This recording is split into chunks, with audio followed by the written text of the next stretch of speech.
Hello, I'm Michael Redmond, professional 9-dan Go player. Today I'm going to show you a game I played back in 1985, so it was a long time ago. But it's kind of a special game for me. And it was also the first game I played in the second section of a tournament. And that means a second section of a tournament at that time was for 5 dans and above. And I was still a 4 dan. So I had to win something like 4 straight games before I could participate in the second section. I had the white stones, and my opponent was Miyazawa Goro. At the time, he was still a 7-dan professional Go player.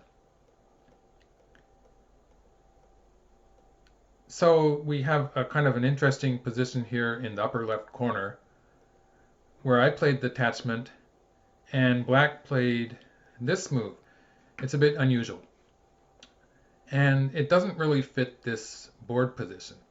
Actually, we could pretend that black started with a star point in the upper left corner and white has just jumped into the 3-3 point, in which case black would not cover at A but would be covering on the other side.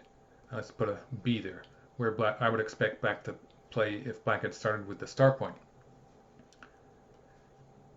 So the normal way for black to handle this, because black did start with a 3-4 point there, the normal way for black to handle this would be to play here, and this would be a common joseki, very popular at the time, maybe a bit less common now. And black in this board position would continue on the left side. So I would expect this. Maybe white would continue with something like this, and black could choose a move on the left side, maybe something like this to just get rid of the potential of this stone. And black would have a very nice moyo, territorial structure in the lower left part of the board. Just to go a few moves back, if you know your josekis, you might recognize this position and be able to say that this is the joseki move. Locally, this is the correct move. In this case, it's probably not so good because it gives white sente, it gives white the next move, a tempo, and white would, for instance, be able to jump in on the left side. And jumping in somewhere around here, this is the way I was probably planning to do it. This is the way it would be done at that time. It has changed a little bit with computer programs showing us new moves, but for instance, even if white just plays this way, it'll make a big difference to black's potential in the whole lower left area. And like this moyo, this territorial framework that black has on the lower side still has a few weak points, such as the 3-3 point and the invasion here or the invasion here. So it's still a bit of a ways for black to make that into a territory. So black would not be satisfied with this, and I would suggest again that at this point, instead of playing this move, black will play here just to make a nicer territory, make it more difficult for white to jump in. So this is what I would call the recommended way for black to play. But this was sort of interesting because it does revert to the 3-3 point joseki. And here I played this move. So this is one of the joseki options that white has. I think, looking at it now, I think that AlphaGo, or the master version of AlphaGo at least, would probably play this move, because I've seen AlphaGo play this in a different board position. I think it sort of fits this position also. And so I would expect this kind of thing. And this is the way Master handled it in one of the games it played against top pros when it was winning 60 straight games against top professional players. So this is the idea that I would have maybe if I was playing this game now. But at the time, I didn't know about AlphaGo, obviously. So I played this move. And I had a plan. In this joseki, black is going to cut somewhere on the second line, but it's not so good to cut on this side, just to recap the joseki, because this resembles a joseki that is valid without this black stone. But the black stone is not really in a very good position. So like when white does something like this, the exchange of this black stone for this white stone is not so good for black. And without that exchange, it would be roughly an even position. So that would not be good for black. It's important to cut on the side where you don't mind if your opponent captures it, because from white's point of view, in a position like this where black is cutting on one of two cutting points on the second line. The rule of thumb for white is to capture the cutting stone. So like if black cuts on this side, white is going to capture this stone. If black cuts on this side, white is going to capture that stone. It's a rule of thumb. And it works in a practical manner because, for instance, if now black played this move, the fact that white has captured a stone here gives white a living shape in the corner, which would not be true, for instance, if in this variation, if white had connected, then white would not have a living shape in the corner, and this would be dangerous for white. So the fact that white has captured a stone here makes a difference in the life of the corner. So the Joseki move for black is to play at the top of two stones. And now if I was going to play the Joseki, I would play here and here. And if black plays at A, I would play somewhere on the upper side, maybe B, so let's put some stones down. Like if black plays here, this is the Joseki move, then I probably play somewhere, maybe something like this. And black's wall is pointing to the right, an area that is not looking very much like black territory. So white maybe has a slight advantage here. The direction of black's wall seems to be a bit awkward. Black might actually play away at this point, in which case white will cut here, and this will be a big fight in the center of the board. And it's not clear who is attacking. It looks like white has more potential to attack here. So that would be okay for me. But I chose to play this move. It's a very unusual move, an empty triangle. It doesn't look like a beautiful shape at all. Naturally, I had a plan with this move. But also I'd like to tell you about Mr. Miyazawa. I think he was a four-dan professional player when I became a student in Japan and I started living in my teacher's house with a group of children about my own age. And Miyazawa sensei, as I called him, the sensei part means teacher. He would come once or twice a week and look at our games for us. He would review our games and give us tips. And he was a young professional, promising. He had potential to go up to the top and become a world-famous Go player. He was also a very good teacher.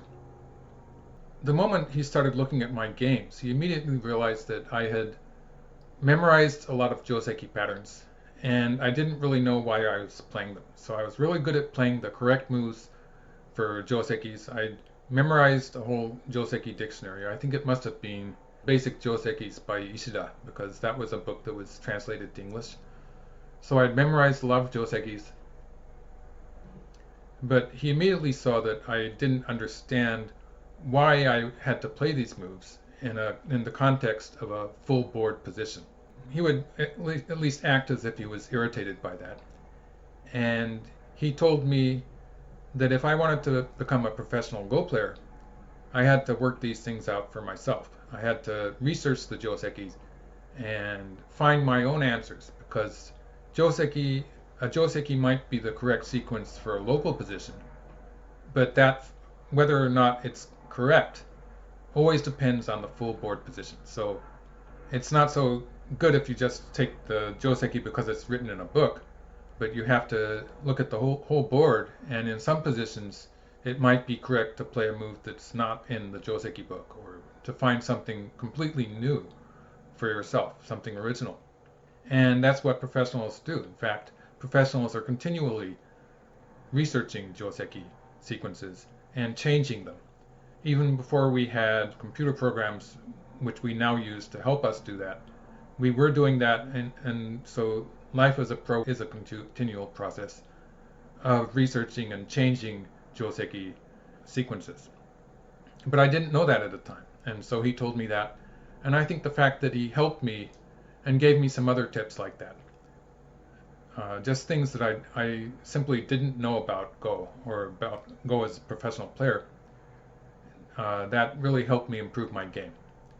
So I think not only do I have a plan, and I'm thinking of maybe using this move as a kind of a secret weapon, maybe I wanted to show him that I was not the same young Michael who he had taught earlier, who was playing Joseki because they were Joseki. But I had my own ideas now, so maybe I was trying to show him something there. Objectively, I don't think that this is a good move. I wouldn't really recommend it, But it is really exciting if you like to mix things up and get into a big fight. Okay, so now to show my plan that I had. Naturally, I was expecting black to pull back here. And I might say the fact that this group is already alive is one of the reasons that it's possible for me to go into this variation. And so my plan was to play here. And the reasoning behind this move is that one thing I would like to do if I could is to cut here, obviously, but this is just going to be a ladder. It's not going to work. So black can capture that in a ladder. And so that's why I start with this move. Seems obvious that black will want to push through, and I push through too. And in the process, I'm putting pressure on black's group on the left. So black's going to play something on the left side of the board. Oh yes, I have black playing once there. And black protects the left side. Now I get to cut, because with this stone here, now black cannot capture that stone in a ladder. Just to make sure it's obvious, at this point the black stone is in a target, it's just not working for black. So black will probably curl around. This is going to be a wild fight. Something like that. It looks very dangerous for both sides. Black has this one weak group in the center of the board. This group here is black's weak group. But white has weak groups on either side. So like this white group and this white group, they're both weak. They have no base. Looking at the other black groups, let's get rid of all the triangles. Both this group and this group, they're not so weak. They're fairly strong. They're strong enough. White does have some options to attack them maybe later. So usually when black is in between, black's weak group is in between two weak white groups, usually black has an advantage. Like if white plays something like this and this, you can see that black, every move that black plays for black's weak group has an effect on both of white's groups. And strengthening this black group that's in the middle is going to set up attacks on both sides. So every move that black has is a double value, and white has to play two moves at a time basically to catch up. So it makes it difficult for white. But of course white also has some options like pressing down on the black group on the left there. In this variation also, if white eventually gets to play this kind of point, white will be putting pressure on black on the upper side. It's not as if that black group is going to die, but white will be able to push it around a little bit. So white has some possibilities there also. I'd say it's pretty close to an even fight. So that was my plan. But in the game black played here, so I was not prepared for this move at all. But that's okay, because after this move the whole sequence is fairly much forced. So I push through here and I cut. And I can cut here, and black does not have the option of squeezing me yet, because for instance if black squeezes now, this would be really bad for black, because black's 4 stones here are in trouble. And also black's stone on the left here, white always has the cut here on the second line. So black just is left with a lot of weak points, and it's not working. So black has to connect here. Again, black does not have the option of squeezing. Squeezing like this, black would just have too many cutting points. First of all, black has to save this stone because it's the cutting stone. So maybe here, I get to capture this stone. So it would just be very painful for black. And I will be able to move out with that stone, the marked stone on the upper side also. So black's going to be in trouble all over. So that's not an option. So in the game, black extended and then covered. Now this was an opportunity for me to take a lead, to be ahead in the game if I had just pushed through here. The value of this variation is that covering on the second line is not going to be forcing for black. So black might play this way, And covering at A is not forcing. It'll be interesting to go into that variation. So I'll do that. And let's just say white plays something like this. Well, this move, first of all, is not very worrying. White can just capture the cutting stone, and it's just a few points. This is okay for white. The move that is a bit worrying is this one, because if white plays here, it looks like, in this case, black can make a ko out of it. And this would be bad for white. Losing this ko would mean that everything white's done in the area would be a disaster. So this would be bad. But actually, there's a good move for white here. Anyone who wants to figure it out can pause the video.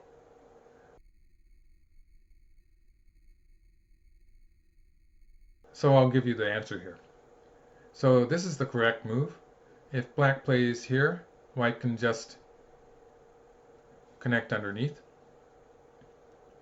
Or if black plays something like this, white plays here, black has no way to fill a liberty at this point. So even if black plays once here, black has to come down once before filling a liberty. White's going to win by one move.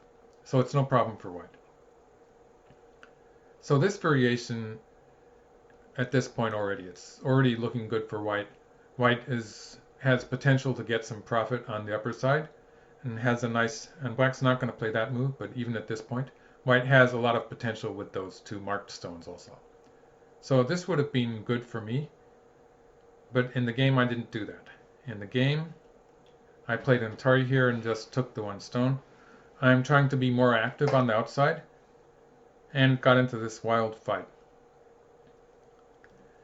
So this joseki that I was showing you, this joseki variation in the upper left corner, was one of the highlights of the game. It's one point that I wanted to do a fairly deep commentary on. But now I'm going to speed up a little bit, because after this I'm going to get beat up a little bit, so it's not a very pleasant game for me at this point, but it gets really interesting towards the end. And basically I'm trying to make use of these three stones here, and I'm not succeeding very well. So just about everything I do on the left side here, you're not advised to copy that. It's not really working. You can see it looks like I'm trying to set up a ladder, but in this board position the ladder is just not working. So we'll look at that right now. So this is a position where it looks like white is trying to capture three black stones in a ladder with a move here. So this ladder heading off in this direction, I'm going to give you a reason why it's not even worth thinking about. Like it's short enough that you can almost immediately see that it's going to hit this stone. But actually, when black has these two star points, as it would be if black had the Sannensei, the 3-star opening, this distance between these two stones is short enough that there's no ladder that white can chase that's going to be going between these two stones. Like every ladder, either there's a ladder that's going to go like this and catch on the black stone on the left, or otherwise the ladder is going to be further away and it's going to catch on this stone on the right. So one way or the other, none of white's ladders are going to get through this barricade that black has with two stones on the side.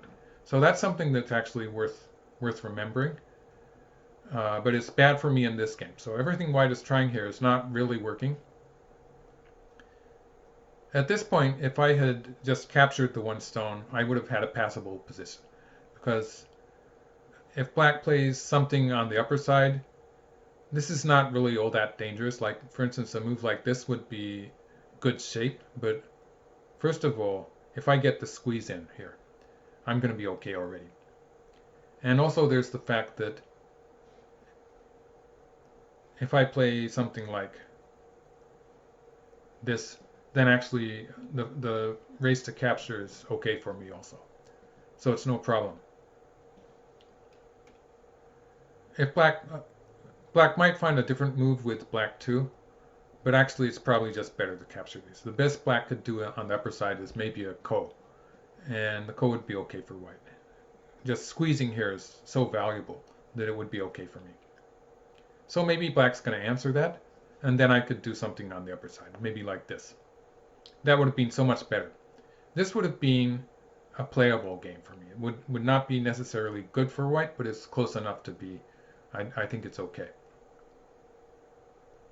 In the game, black got to extend here because I protected the upper side first.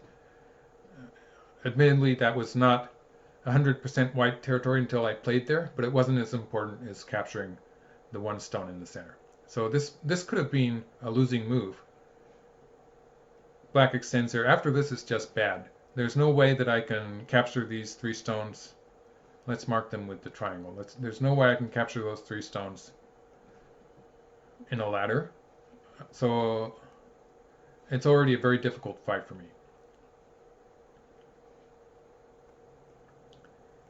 So I'm struggling a little bit. Let's just cruise through these moves.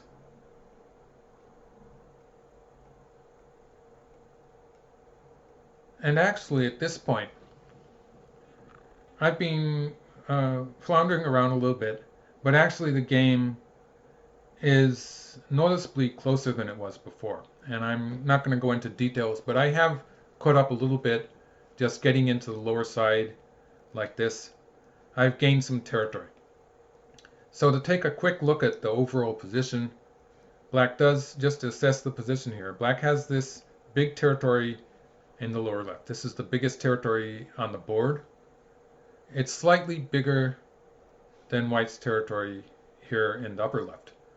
But that's just a few points. So like with Komi, white probably has more if we compare these two, if we add on Komi to that white territory. Black also has a territory here. This is about the same size as white's territory in the corner. So these are comparable. Therefore, if we count in Komi, then the territories that are already decided are close enough to be relatively, the difference is not so important. So if I had played something like this, or maybe something like this, a move that was forming some territory, because in the upper right area, this whole area here is the one area that is undecided. We don't know whose territory it is. If I can get more territory than black in this area, then the game is going to be close enough. Like this, I'm including the upper side too. So in this whole area here, black has some potential to gain some territory too. But if I play some solid move like white won, I should be able to get a bit more territory than black did. So I'm actually okay. It's not a bad game for me. I've caught up in the fighting on the lower side. But I played here, and this was a terrible move. I'm trying to attack that wall that black has, and it's not going to work because black already has one eye here. Black has an eye here, and at any point black could play something on the upper side to make an eye. So it's not as if I have any potential to kill black. And what is worse than that is that when black answers here, this move is kind of a double attack against the stone that white has already just played, and also this group in the center is pretty weak too. So I'm weakening my own groups and not accomplishing much with that marked white stone. And it just took this exchange of 2 moves each, the 2 marked moves each, for me to see during the game, actually, in real time, that I had really messed up at this point. But it gets interesting after this. So at this point, I played here. My idea was to try to take some territory in the upper right corner. And black wedges here. And this was a very unexpected move. Black could have just played here. I was probably going to cover on the 3rd line. Something like this. So white gets some territory on the upper side, but it's a bit loose in the corner, so like if black does something like this, black can still reduce that area a little bit. Black's not going to do that yet. Black's probably going to start to attack white on the lower side, maybe something like this. This is threatening to cut here, so I have to answer that somehow. Let's say I answer here. Black can play here, just taking away white's eye space. if white answers here, then black can play something like this. You can see that white's stones in the center of the board are getting into trouble. So at some point, white's going to have to give up some territory somewhere. Maybe at this move, maybe in starting to run away at this point. Black taking this point would be a huge territorial move. So this would have been relatively easy for black to win the game. And this move was unexpected, probably not a very good move, because the ladder favors white. So at this point, I was expecting maybe this way. This would be the strong way to play, or black could pull back. This would be the solid way to play. I would play something like this. I still have a lot of potential with this moving out with this stone, and so there's nothing wrong with this for me. It's playable for white. I have a very solid territory in the upper right corner this time, and so it's actually bigger than the territory in that other variation, this one that I was showing you. In this variation, the territory there is a bit more loose, and black does have the potential to jump in probably this far. This is a much better territory for me, and I have potential with the marked stone. So this is probably getting close again. But black played here, and as I told you before, this is not a ladder. So, I was quite surprised. My opponent was looking a bit fierce. I think I looked at his face when he played that move. And I run out. White really has no choice here. And he chases the ladder again. So this is where the game gets really exciting. And black is just chasing the ladder all this time. I was aware of what he was trying to do, but it's not that clear whether it's going to work or not. So there was a lot of reading that I had to figure out towards the lower side of the board, because this whole group of whites in the center of the board, this group, it's so big that I'm having trouble circling it here. This whole group here, if it dies, then I'm going to lose the game, even though black played all those moves chasing the ladder. It's going to be too big. So I have to find a way to make a life for this group. So black continues the attack. Black had to deal with some aji with these stones. White had potential to move out with these stones by connecting. For instance, if black plays some waiting move, for instance, white does have some potential. For instance, with something like this, white is threatening to connect at this point. So it would be trouble for black. It would make it very difficult for black to continue attacking white's group. So it makes sense that black just took the 3 stones. And I played a vital point here. So this was the correct way for white to try to make eyes, I think. And to a certain degree, in the game, it worked anyway. Locally, it's working, but I'm forgetting a very important move. I'll just move a few moves ahead. There's a move that in exchange, I have to play. And I was forgetting it. So maybe the viewers will see it as I move forward in the moves. So I connect here. At this point, I already have an eye here. I'm threatening to make a second eye here. And my eye on the side is big enough that I have potential to make it into 2 eyes. So we'll see how that works. Black plays here. So now this has become a false eye. But black has the wedge at A, so I have to be careful there. And I was so focused on trying to live, and I thought maybe I had a lead after all this profit I've got on the right side of the board. Like if I'm lucky, this is going to turn into a huge territory. So I was thinking that maybe I didn't have to save these stones in the center, but that was the mistake that I made. I had to save these stones on the way.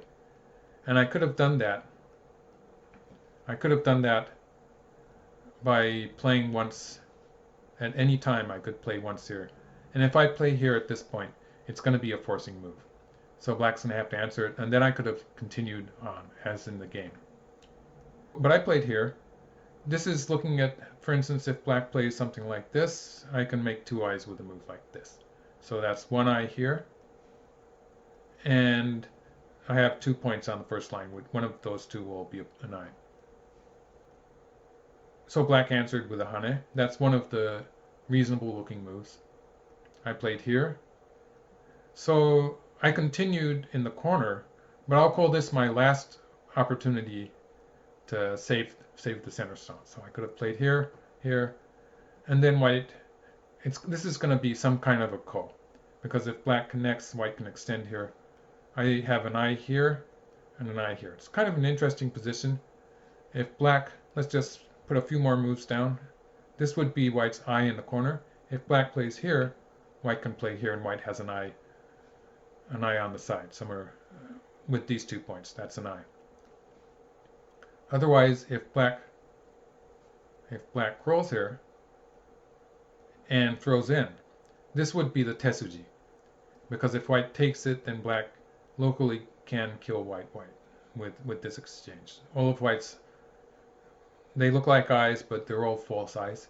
But white does have the option of capturing the 2 stones here, giving this away, and living. And this is not as painful as it might look, because black is losing a lot of territory on this side. And so black has not really gained so much by capturing 3 white stones in the corner. So this would be okay for white. In the game, I played this way immediately without saving the stones in the center. So this was, I would call it my losing mistake. And black got to capture white stones in the center. I put a stone on the side. It looks like the game still has some potential to get close.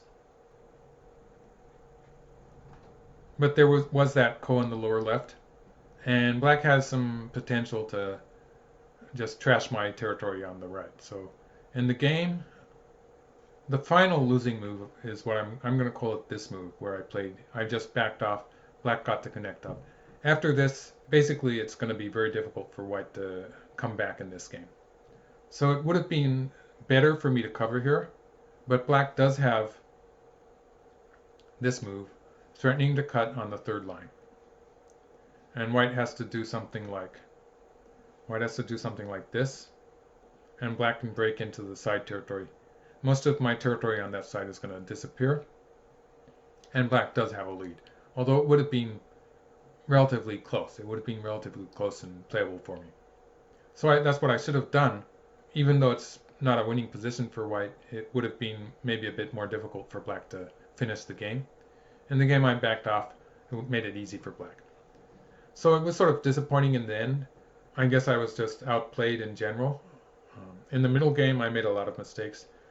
And as I was showing you, towards the end, I did have some chances to be back in the game. I think one of the really exciting points of this game is where black did chase me in a ladder that didn't work. And it was sort of funny, because every move that black plays here, chasing a ladder that doesn't work, it's supposed to be a few points that black loses every time black does that. So it's something like, with this many moves chasing a ladder that don't work, black should be losing something like 20 points or more than 20 points in this whole exchange there. So usually it's a terrible thing to do. But in this case, it set up that attack on the huge white group, which led to a very exciting tactical position where I did have potential to live the whole thing with a ko. Just to go back once for the final ko position here. This ko is actually okay for white, because white, especially it's okay if white had played that move to save the center stones, because I do have local ko threats. Like I have that ko threat at B, and I have a ko threat at C. So I have some local ko threats, whereas black does not really have any good ko threats overall. Like after playing all of these moves, everything I have is so strong, and I have a sizable lead in territory, so black does not have any valid ko threats. It's just a very difficult ko for black to win. So this would have given me plenty of chances to win. This was maybe my one chance to pull ahead in the game after I made all those mistakes on the left side of the board. So that was the reason I'm calling this the broken ladder game. I also liked the little fight we got into in the upper left area. It was an exciting Joseki variant. So that was my game against Miyazawa. He was a 7 dan at the time, Miyazawa Goro. He's a 9 dan now. So thank you for watching the game, and and like it if you liked it, and subscribe to the channel, please. Thank you.